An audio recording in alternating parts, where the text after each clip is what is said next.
오늘 예배 가운데 우리의 마음을 만지시고 회복시키시는 놀라운 하나님의 은혜가 임하게 될 줄로 믿습니다. 아멘. 저는 회복사역본부에서 양재 한마음 정신 회복 예배와 또 양재 상담실을 섬기고 있는 이정환 목사입니다. 오늘 이사야 40장의 말씀을 통하여 우리가 함께 하나님을 만나는 시간 갖기를 원합니다. 기도하시겠습니다. 하나님, 분주한 마음을 내려놓고 주의 말씀 가운데 나아갑니다. 지치고 상한 우리의 심령을 만져주시고 위로하여 주시고 회복시켜 주시옵소서. 감사함을 드리며 이 모든 말씀 예수 그리스도의 이름으로 기도드렸습니다. 아멘. 몇 해 전까지만 해도 사람들이 자동차를 선택할 때 자동차의 크기, 자동차의 디자인, 자동차의 성능을 선택 사양으로 보았습니다. 그래서 이왕이면 큰 차, 이왕이면 성능이 다양한 옵션이 있는 차, 이왕이면 디자인이 이쁜 차를 사람들은 선호하게 되었죠. 근데 시간이 지나면서 선택 기준이 바뀌었습니다. 이제는 가성비라는 말, 가격 대비 성능이 가장 좋은 자동차를 사람들이 선택하기 시작했습니다.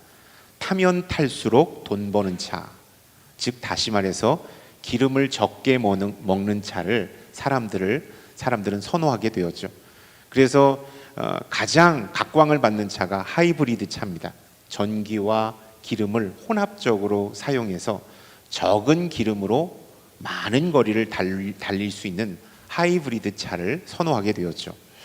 저는 인생도요, 연비가 좋은 인생이 있는가 하면 연비가 나쁜 인생이 있다라고 믿습니다.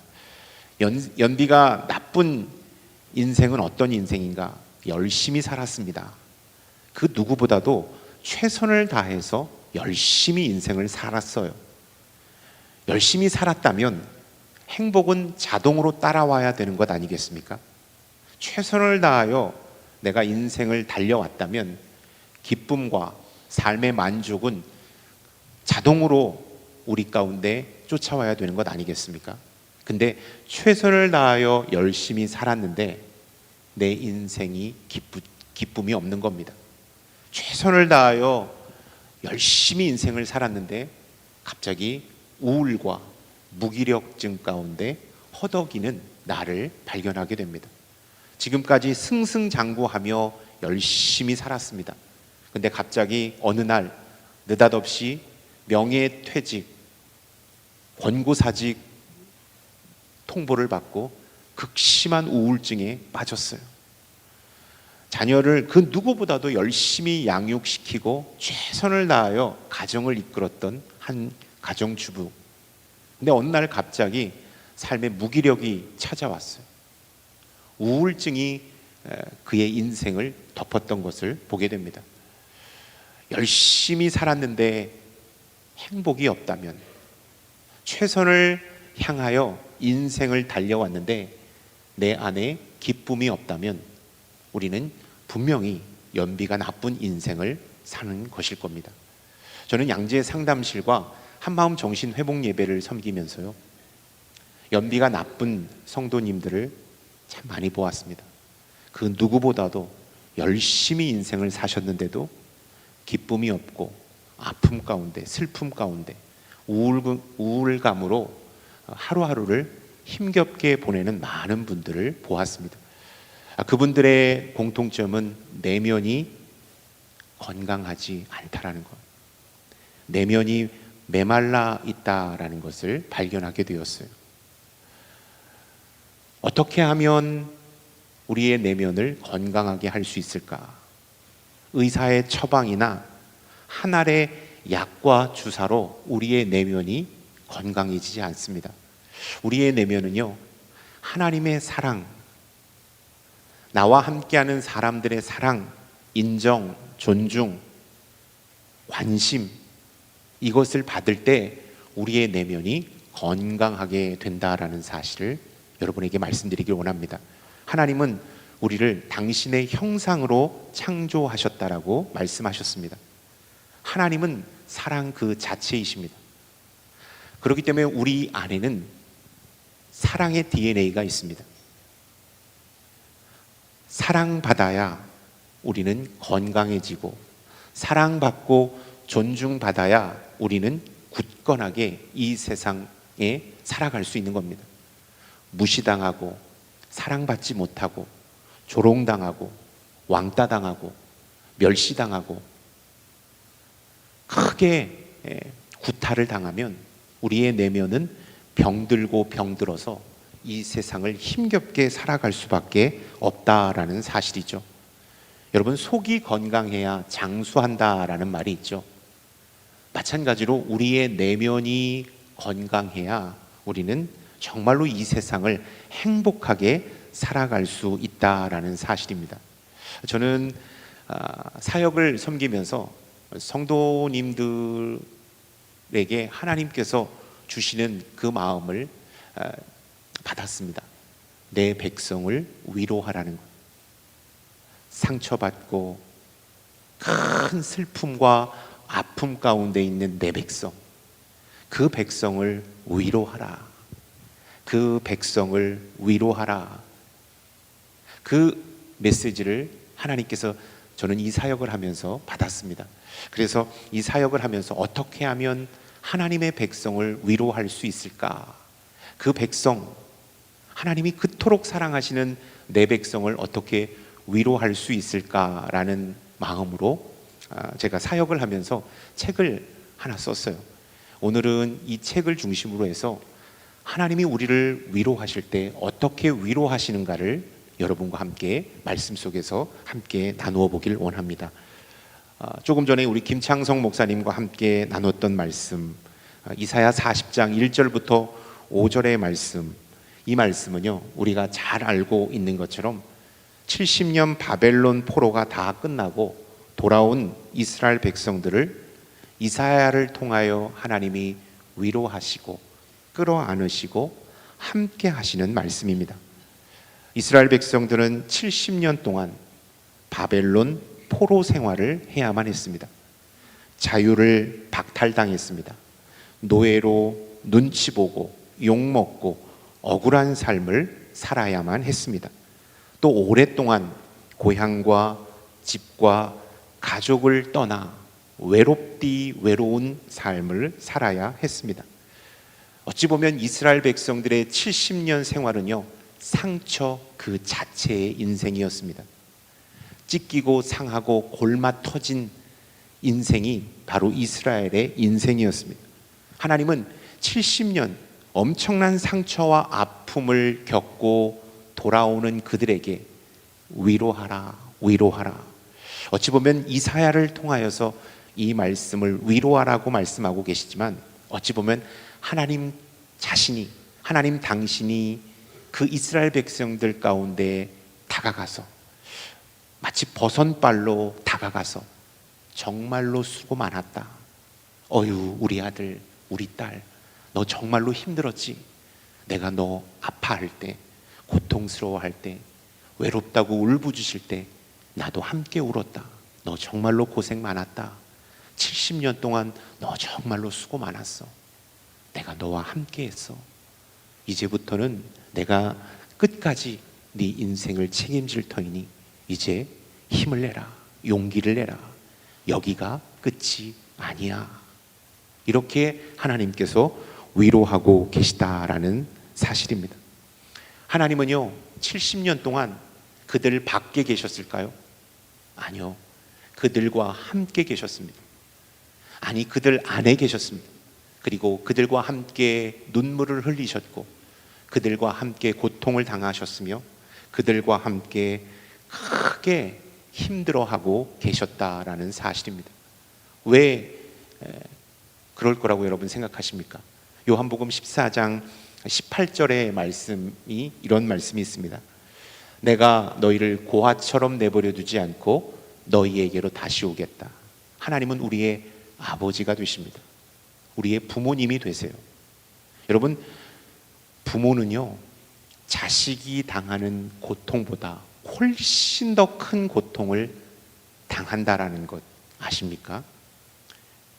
부모는요, 자식이 아파할 때 그 아파하는 자식보다 훨씬 더 큰 고통을 느끼고 있다라는 것 아십니까? 이스라엘 백성들이 70년 동안 바벨론에서 고통당하고 눈물 짖을 때 하나님은 이스라엘 백성들보다 훨씬 더 큰 고통으로, 아픔으로 그들 곁에 계셨다라는 사실입니다. 저희 큰아들이 한 4살 때에 어린이집에 다닐 때였어요. 점심 때 친구들하고 밥을 먹다가 포크로 눈 주위를 찔렸어요. 그래서 갑자기 눈 주위가 찢어져서 성형외과로 급하게 가는데 보호자를 오라고 원장 선생님이 부르셨어요. 그래서 점심 때 병원으로 달려갔습니다. 근데 그 4살짜리가 이 마취를 분명 했지만 이 꼬매는 게 너무나도 고통스러워 하더라고요. 절규하듯이 막 울부짖더라고요. 근데 제가 겉에서 봤을 때 되게 씩씩하게 생겼잖아요. 엄청나게 튼튼하게 생기고 그렇게 생겼잖아요. 근데 아들이, 4살짜리 아들이 아빠 하면서 막 울부짖는데요. 그 의사 선생님이 저보고 꽉 잡으래요. 근데 제가 그 자리를 있을 수가 없었습니다. 아들이 너무나도 아파하는 그 모습을 보면서 제 마음이 찢어져서요, 그 자리를 잊지 못하고 병원 밖, 그 울음소리가 들리지 않는 그곳에 가서 막 울었던 기억이 납니다. 부모는요, 자식이 아파할 때 그 아파하는 자식보다 훨씬 더 큰 고통으로 그 자식 곁에 있다라는 사실입니다. 이스라엘 백성들이 고통당할 때 하나님은 그들 한복판에서 더 아파하고 계셨다. 마찬가지로 하나님은요, 내가 외로워하고 고통당할 때, 내가 큰 상처로 인하여 우울감 가운데 허덕일 때, 살 소망을 잃어버리고 뭐 하며 살아야 할지를 몰라 방황하고 있을 그때에 우리 하나님은 멀리 계신 분이 아니라, 나를 외면하신 분이 아니라 아파하고 있는 내 안에 나보다 더 아파하고 계시다라는 사실입니다. 그리고 우리를 위로하고 계시다. 사랑하는 정환아, 내가 너의 아픔을 잘 알고 있다. 너 정말로 힘들지? 너 너무나도 아플 거야. 그래도 여기서 포기하면 안 돼. 다시 일어나자. 내가 너를 사랑한다. 내가 너를 축복한다. 여기가 끝이 아니야. 다시 일어날 수 있어. 너는 회복될 수 있을 거야. 이렇게 하나님은 우리를 지금 이 순간도 위로하시고 계시다라는 사실을 여러분 꼭 기억할 수 있기를 축원합니다. 하나님은 오늘 이사야의 말씀 통하여 지치고 상한 우리에게 말씀하십니다. 사랑하는 아들아, 사랑하는 딸아, 참 힘들지? 너 정말로 어려울 거야. 그러나 포기하지 말자. 내가 너와 함께 할게. 내가 너를 지켜줄게. 내가 너를 회복시켜 줄게. 여기가 끝이 아니란다.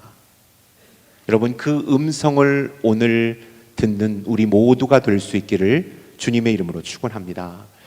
이 자리에는 아마 인생의 추운 겨울을 지나고 계신 분들이 있을 겁니다. 또 이 자리에는 앞이 보이지 않는 터널 한복판에서 내가 계속 가야 할지 머뭇거리고 있는 분들도 계실 겁니다. 하나님은 분명히 우리에게 말씀하십니다. 내가 너와 함께 한다. 내가 세상 끝날까지 너희와 함께 하겠다. 지치고 상한 아들아 딸아, 나를 믿고 용기를 내라. 내가 끝까지 너와 함께 할게. 여러분, 그 음성을 듣는 오늘 이 밤이 될 수 있기를 주님의 이름으로 축원합니다. 성경을 보면요, 마음의 육신의 질병을 안고 온 사람들보다, 하나님께 나온 사람들보다 마음의 질병 때문에 하나님께 나온 사람이 훨씬 더 많습니다.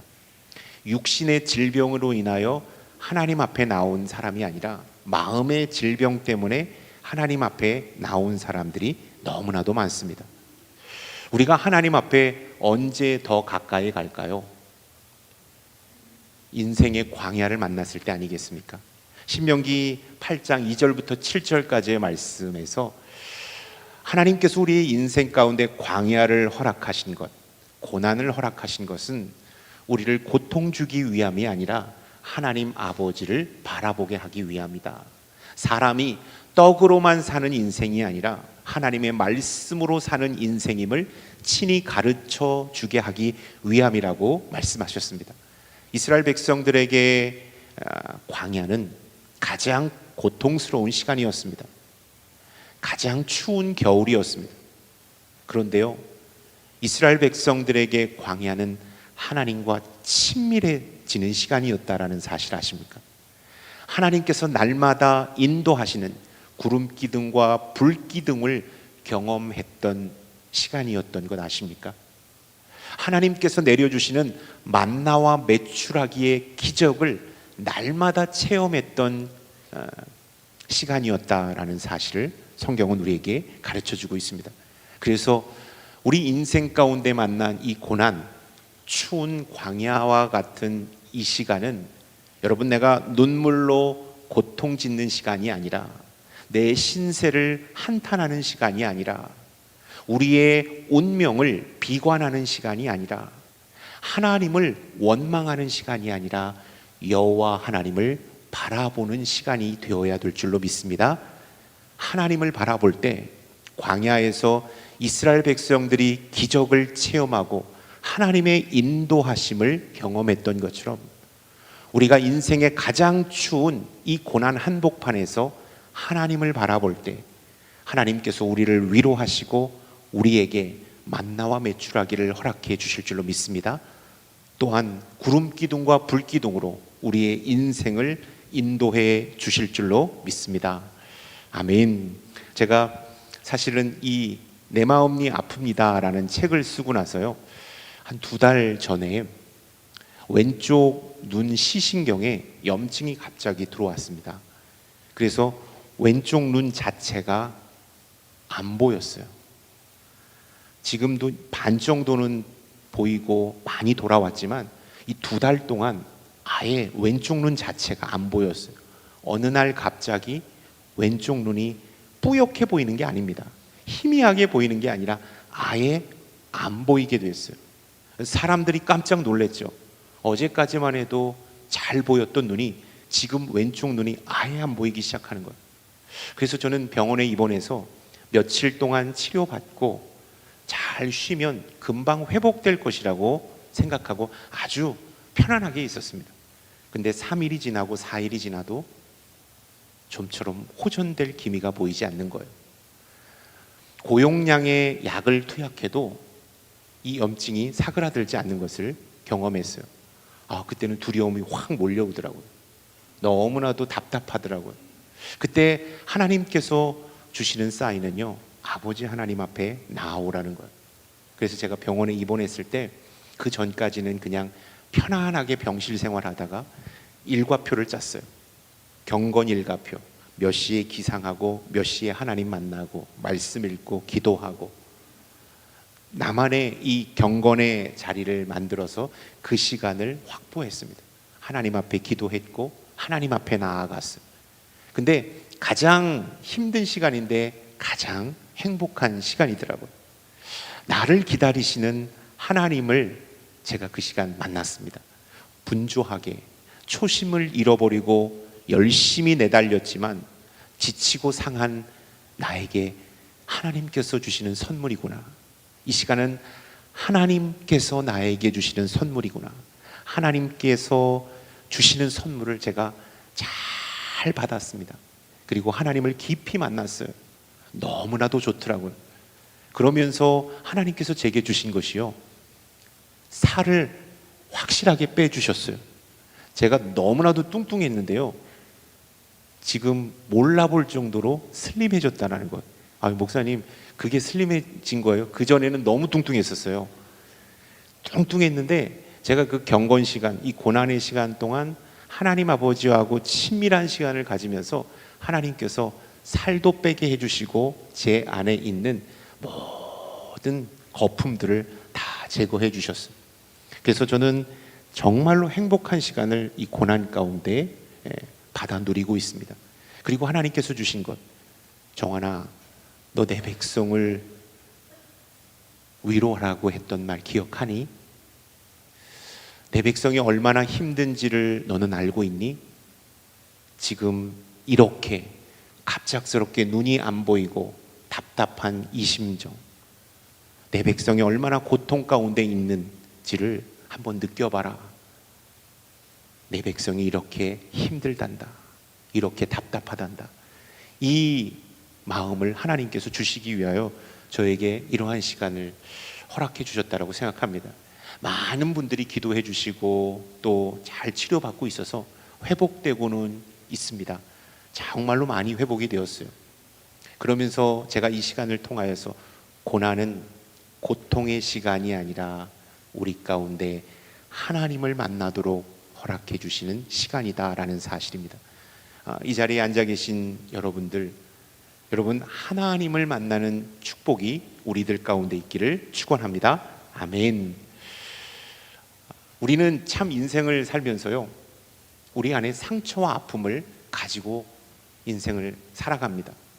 구원받고 변화받았지만, 성령 받고 정말로 거듭난 인생을 살아가고 있지만, 여전히 우리 안에는 상처와 아픔으로 인생을 살아가는 것을 보게 됩니다. 저는 아버지가 5학년 때 위암으로 돌아가셨어요. 5학년 때 위암으로 돌아가셔서 제 안에 있는 나름대로의 열등감은 아버지가 있는 친구들 앞에서 기가 죽었습니다. 제 주변에는 다 교회 다니는 친구들이어서 그런지 아버지가 사회적으로도 유능하셨어요. 그리고 교회 안에서는 신실하시고 경건하셨어요. 그리고 가정에서는 정말로 자상한 아버지들이 너무나도 많았습니다. 그래서 친구 집에 가면 기가 죽는 거예요. 친구 집에 가면 너무나도 부러운 것을 제가 느끼고 큰 열등감에 휩싸였습니다. 지금 장성에서 지금도요, 교회에서 제 연배 정도 되시는 성도님이 아버지랑 함께 예배드리는 모습을 보면 정말로 부럽습니다. 그리고 교회 식당에서 아버지하고 함께 식사를 하고 산책을 하시는 모습을 보면 정말로 부러운 마음이 있습니다. 제가 5학년 때 방학 때 개학을 마치고 이제 학교를 등교하는데요, 그때 비가 참 많이 왔어요. 비가 참 많이 와서 저는 우산을 쓰고 힘겹게 학교를 등교하고 있었는데요, 여러분 추억의 자동차 스텔라 자동차 알고 계시죠? 스텔라 자동차가 학교 후문을 미끄러지듯이 쫙 내달리다가 딱 쓰는 거예요. 그래서 영국 신사와 같은 아저씨가 문을 열고 우산을 받치고 뒷문을 여는데 한 친구가 딱 내리더라고요. 우리 반 친구였어요. 그 친구를 보는 순간 미움이 싹트기 시작했어요. 너무 밉더라고요. 제가 초등학교 졸업할 때까지 그 친구는 마음속에서 미움의 대상이었던 것 같아요. 이 열등감, 이러한 열등감은 내가 구원받고 변화받았지만 여전히 내 안에 함께 있어서 내 안에서 행복을 앗아가고 기쁨을 앗아가는 것을 보게 됩니다. 여러분, 우리 안에 있는 연약함, 상처와 아픔이 있죠. 이 연약함은 우리 신앙의 발목을 잡을 때가 참 많습니다. 신앙의 발목만 잡을 뿐만 아니라 우리의 인생의 발목을 잡을 때도 있습니다. 이 연약함을 우리가 극복하지 못하면 우리는 영적인 성숙을 경험할 수가 없습니다. 신앙의 퇴보를 경험하게 될지도 모릅니다. 여러분, 우리 안에 있는 상처와 아픔은요, 쉽게 우리 곁을 떠나가지 않습니다. 성령 집회에 가서 목사님에게 기도를 받고 안수를 받아도 우리 안에 있는 상처와 아픔, 열등감은 쉽게 우리를 떠나가지 않게 되는 것을 보게 됩니다. 여러분, 하나님의 위로를 받기 위해서 우리는 어떻게 해야 할까요? 저는 책에서 우리의 연약함을 극복하기 위해서 몇 가지 단계를 말씀드렸는데요, 첫 번째, 물에 젖은 수건을 말리려면 가장 먼저 해야 되는 것이 있다면 물을 짜는 겁니다. 여러분, 우리 안에 있는 상처, 우리 안에 있는 아픔과 열등감 어떻게 회복시킬 수 있을까요? 어떻게 치유받을 수 있을까요? 저는 가장 먼저 우리가 해야 될 것이 있다면 물에 젖은 수건을 말리기 위해서 흠뻑 젖은 수건을 짜야 하는 것처럼 내가 갖고 있는 슬픔과 아픔을 크게 슬퍼하면서 애통해야 합니다. 내 안에 있는 상처와 아픔들을 크게 슬퍼하고 그것 때문에 고통당했을 나를 위로하며 아파해야 하는 시간을 가져야 해야죠. 우리는요, 상처와 아픔을 그냥 뒤로 숨겨왔어요. 내가 어릴 적 당했던 폭행과 폭언을 그냥 숨겨왔어요. 내 기억 저편으로 그냥 밀쳐놓았어요. 여러분, 제쳐놓고 밀쳐놓고 숨겨놓고 그러면 우리 상처가 아물던가요? 그렇지 않아요. 여러분, 상처는요 또렷하게 우리 가운데 남아 있습니다. 어떻게 해야 될까요? 이 상처 때문에 당했을 나 자신을 슬퍼해야 돼요. 어릴 적에 부모님의 이혼으로 인하여 편보스라에서 자라야만 했던 나를 슬퍼하고 아파해야 돼요. 외롭게 눈치 보면서 기가 죽어 있었던 내 자신을 아파하고 슬퍼하는 시간을 가져야 돼요. 고통당하는 시간을 가져야 해요. 저는 상담을 할 때 내담자들과 함께 상담을 할 때 내담자의 감정을 잘 폭발시키는 상담을 하게 됩니다. 내담자가 아파하고 있는 그 문제, 이 문제 때문에 당했어야만 하는 고통과 눈물, 이것을 극대화시켜서 빵 터뜨립니다. 잘 울리죠. 그 감정을 폭발시켜서 그 감정에 슬퍼하며 애통하는 시간을 반드시 갖게 합니다. 그런 다음 가해자를 용서해 주든지 마음에서 놓아 주어야 합니다. 여러분, 상처는요 현상이 아니라 관계라는 것 아십니까? 우리가 갖고 있는 상처, 부모님 때문에 받은 상처이든 선생님에게 받은 상처이든 친구 때문에 당한 상처이든 그 상처는요 그냥 아파하는 현상이 아니에요. 우리가 아파하는 이유는 관계 때문에 아파하는 거예요. 부모님과 나와의 관계가 깨져서 아파하는 거예요. 선생님과 나와의 관계가 깨져서, 친구와 나와의 관계가 깨져서 아파하게 된다라는 사실입니다. 우리 안에 있는 상처와 아픔은요 시간이 지나면 약이겠거니 생각하면 절대로 안 됩니다. 여러분이 갖고 있는 이 마음의 병은요 시간이 지나면 지날수록 더 또렷하게 우리를 괴롭힌다라는 것 아십니까? 옛날 사귀었던 연인은요 시간이 지나면 잊혀집니다. 얼굴도 잘 생각이 나지 않아요. 근데 내가 당한 고통과 상처는 시간이 지날수록 더 또렷하게 내 가슴을 후벼 파는 것을 보게 되죠. 관계에서 깨진 그 마음을 놓아주어야만 합니다. 그런 다음에 믿음의 눈으로 나의 과거를 재해석하는 것이죠. 요셉처럼 말이죠.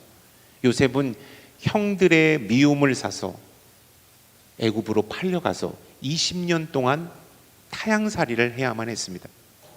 그런 다음에 그가 애굽의 총리가 되어 형들 앞에 섰을 때 형들은 야 우리 죽었구나, 이제 우리 다 끝났다라고 절망하고 있을 때 창세기 50장 20절의 말씀을 통하여 이렇게 말합니다.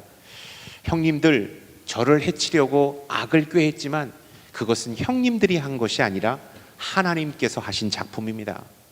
하나님께서 나를 통하여 이스라엘 백성들을 살리게 하기 위하여 하나님은 애굽으로 나를 보내신 것입니다. 형님들이 잘못한 것이 아니라 하나님께서 하신 작품입니다. 이 사실, 예전에는 그냥 인간적인 눈으로는 요셉도 형들을 원망했을 거예요. 내 인생이 기구하구나, 내 운명이 박복하구나 라는 것을 외쳤을 겁니다. 근데 하나님을 만나고 나서 믿음 안에서 내 인생을 바라보니까 다시 해석되기 시작했어요. 이 모든 것은 하나님께서 나를 이렇게 하시기 위하여 만드신 거구나, 하나님 작품이구나. 여러분, 우리의 인생 되돌아보면 하나님의 인도하심과 보호하심이 있습니다. 믿음의 눈으로 나의 인생을 재해석할 수 있는 우리 모두가 될 수 있기를 주님의 이름으로 축원합니다. 예전에는 정말로 내 인생을 한탄하며 살았어요. 너무나도 하나님을 원망하는 마음이 컸습니다. 다른 사람들처럼 그렇게 평범하게 행복하게 살지 못한 것에 대한 너무나도 자괴감이 들었습니다. 근데 하나님을 만나고 믿음의 눈으로 내 인생을 바라보니까 하나님께서는 오늘 주신 말씀처럼 우리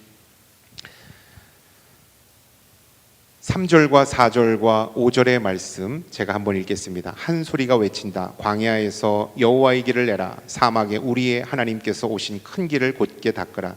모든 골짜기는 높이고 모든 산과 언덕은 낮추고 가파른 곳은 고르게 하고 울퉁불퉁한 곳은 평지를 만들라. 여호와의 영광이 드러날 것이니 모든 사람이 그것을 함께 보게 될 것이다.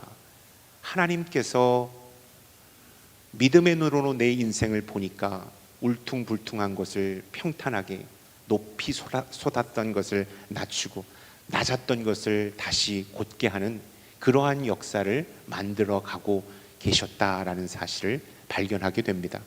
여러분, 우리 믿음의 눈으로 우리의 인생을 재해석할 수 있는 축복이 있기를 주님의 이름으로 축원합니다. 지금 이 순간도 하나님은 우리의 인생을 곧게 하시고 평탄케 하여 주시는 줄로 믿습니다. 아멘. 그런 다음에 어떻게 해야 할까요? 하나님께서는 우리 가운데 이렇게 해야 합니다. 다시 하나님을 바라보는 것을, 하나님을 묵상하는 삶을 살아야 돼요. 사도 바울이요, 엄청난 고통과 고난을 겪었습니다. 그럼에도 불구하고 그 안에는 상처가 없었습니다. 사람을 향한 원망도 없었어요. 하나님을 향한 원망도 없었습니다. 늘 언제나 감사했고 하나님의 은혜가 내 안에 족하다라고 그가 고백했죠. 어떻게 그는요, 엄청난 핍박과 고난 앞에서 그렇게 유유자적하며 행복하게 인생을 살 수 있었을까? 그는요, 예수 그리스도를 만난 뒤에 세상의 모든 것을 다 배설물로 여겼습니다. 그리고 오직 예수 그리스도를 바라보며 그가 나아갔습니다. 저는 상처와 아픔을 묵상하는 순간 우리는 더 나락으로 떨어지게 될 겁니다. 더 우울한 인생을 살게 될 거예요. 내가 지금 당하고 있는 현실에 매이는 그 순간 우리는 더 고통 가운데 있게 될 것입니다.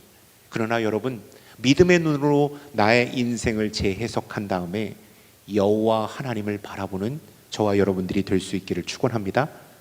내 현실을 바라보고 내가 당한 상처를 바라보고 내가 지금 안고 있는 문제 안에 갇힐 때 우리는 더 깊은 나락으로 떨어지게 될 겁니다. 그러나 그때 여호와 하나님을 바라보는 겁니다. 나를 위로하시고 나와 함께 하시고 나에게 손 내밀어 주시는 하나님을 바라볼 때 우리는 가장 어두운 곳에서도 가장 광명한 빛을 보게 될 줄로 믿습니다. 가장 외로운 그 순간 우리는 가장 행복한 하나님의 임재를 경험하게 될 줄로 믿습니다. 저는 우리 금요 회복 예배에 오신 모든 성도님들 가운데 이러한 축복이 있기를 주님의 이름으로 축원합니다. 여호와 하나님을 바라보는 거예요. 내 인생이 힘들면 힘들수록 더 말씀 붙잡고 하나님 음성 간절히 바라면서 기도하며 나아갈 때 가장 최악의 상황 속에서 가장 최고의 하나님으로 말미암아 온전히 회복되는 축복이 우리들 가운데 있기를 축원합니다. 아멘. 말씀을 마치도록 하겠습니다. 무언가에 우리는 매여 삽니다. 가장 힘들게 인생을 살아가죠. 우리는요, 우리 안에 늘 언제나 공허함이 있습니다. 채우고 싶어요. 물질로 채우고, 지식으로 채우고, 명예로 채우고, 어떤 분은 쾌락으로 채우고, 여러 가지를 채워서 우리 공허감을 좀 해소하고 싶어 해요. 근데 그러면 그럴수록 우리는 더 답답한 것을 느끼죠. 바닷물을 갈증이 난다고 바닷물을 벌컥벌컥 마시면 더 갈증이 유발되는 것처럼, 여러분, 우리 마음이 허하고 공허하다고 더 많은 지식, 더 많은 세상 것들을 채우면 채울수록 우리는 더 공허한 인생을 살아가게 됩니다. 우리 안에는 두 개의 커다란 빈 방이 있습니다. 하나는 육신의 방이고 하나는 영적인 방입니다. 세상 사람은 두 방 중에 한 방만 채우면 행복할 거라고 여깁니다. 그래서 열심히 돈으로, 열심히 지식으로, 명예로, 권력으로, 세상의 쾌락으로, 명품으로 가득 채웁니다. 그러면 그럴수록 더 공허감이 몰려오죠. 사마리아 수가성 여인, 남편 잘 만나면 내 인생에 행복이 올 거라고 그녀는 믿었습니다. 근데 남자를 만나면 만날수록 더 공허감이 찾아왔어요. 그래서 이 남자 만나고 저 남자 만나고 이 남자 만났지만 인생의 참다운 행복이 찾아오지 않았어요. 그때 예수 그리스도를 만날 때 그녀에게 영원한 기쁨을 맛보았던 것을 보게 되죠. 여러분, 영적인 방을 채워야 합니다. 내가 외롭고 고통스럽고 우울하고 정말로 살 소망이 없는 이때에 여러분, 세상 것들을 채우면 채울수록 더 우리는 깊은 절망에 빠지게 될 겁니다. 그때는 영적인 방을 채워야 될 줄로 믿습니다. 더 많이 기도하고, 더 많이 말씀 보고, 더 많이 하나님 앞에 가까이 나아가 영적인 방을 채울 때 우리 인생 가운데 진정한 회복이 임하게 될 줄로 믿습니다. 연비가 좋은 인생이 있습니다. 그 인생은 어떤 인생인고 하니요, 나는 그렇게 열심히 달리지 않았는데 정말로 더 큰 기쁨, 더 큰 만족, 더 행복한 삶이 내 안에 찾아올 때, 나는 그렇게 정말로 열심히 달리지 않았는데 내가 수고한 것보다 훨씬 더 많은 기쁨이 우리 가운데 찾아오는 것을 보게 됩니다. 그런 인생은 연비가 좋은 인생입니다. 운이 좋은 사람이 그런 연비 좋은 인생을 살까요? 세상에 힘과 권력이 가득한 사람이 그러한 연비 좋은 인생을 살까요? 아닙니다. 연비 좋은 인생은요, 우리 인생의 핸들을 예수 그리스도께서 운전하는 인생입니다. 예수님께 우리 인생의 핸들을 내어드리는 겁니다. 그분께서 우리의 인생을 운전해 가실 때 우리는 가장 연비 좋은 인생으로 변화될 수 있다라는 사실입니다. 저는 오늘 금요 회복 예배에 오신 성도님들 모두에게 여러분의 인생의 핸들을 예수 그리스도 앞에 다 내어드리는 축복이 있기를 주님의 이름으로 축원합니다. 그리고 나서 내 안에 영적인 빈방을 채우는 겁니다. 그리고 예수 그리스도를 바라보며 우리가 용기를 낼 때 우리를 위로하시고 우리에게 손 내밀어 주시고 우리의 인생을 평탄케 회복시키시는 하나님의 임재를 경험하게 될 줄로 믿습니다. 아멘. 사랑하는 아들아, 사랑하는 딸아, 힘들지? 내가 너의 고통을 잘 알고 있다. 너만이 너무 힘들 거야. 그러나 여기서 주저앉으면 안 돼. 내가 너와 함께 해줄게. 내가 너의 편이 돼줄게. 여기가 끝이 아니야. 다시 한번 용기를 내자. 여러분, 그 음성, 나를 위로하며 다가오시는 그 음성을 오늘 이 시간 경험하는 저와 여러분들이 될 수 있기를 주님의 이름으로 축원합니다.